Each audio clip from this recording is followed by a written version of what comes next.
Kuala Lumpur Jalan மஸ்ஜித் இந்தியாவில் நிலம் உள்வாங்கிய சம்பவத்தில் தனது தாயார் ஜி விஜயலட்சுமியை இழந்த ஒரு ஆண்டு நினைவு நாளில் அவரது மகன் எம் சூர்யா சம்பவம் நடந்த இடத்தில் அஞ்சலி செலுத்தினார். கடைசி வரை தனது தாயாரின் உடலை பார்க்க முடியாமலேயே நாட்டில் இருந்து வெளியேறிய 25 வயதுடைய சூர்யா சம்பவம் நடந்த இடத்தில் அவரது தாயாரின் புகைப்படத்தை வைத்து வாழை இலையில் தாயாருக்கு பிடித்த உணவுப் பொருட்கள் மற்றும் மலர்களை வைத்து அவரது ஆன்மா சாந்தியடைய பிரார்த்தனை செய்தார். இந்த நிகழ்வில் மஸ்ஜித் இந்தியாவை சேர்ந்தவர்களுக்கு உணவு மற்றும் பானங்களையும் அவர் வழங்கினார்.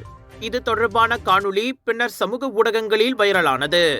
அதோடு மஸ்ஜித் இந்தியா வட்டாரத்தை சேர்ந்த மக்களுக்கு அவர் உணவுப் பொருட்களையும் விநியோகித்தார்.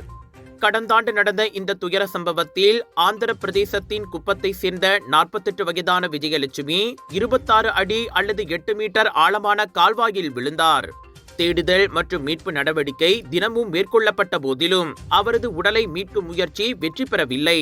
விஜயலட்சுமியின் உடல் குறித்து எந்த தகவலும் கிடைக்காமலேயே தேடும் நடவடிக்கை ஆகஸ்ட் 31ஆம் தேதி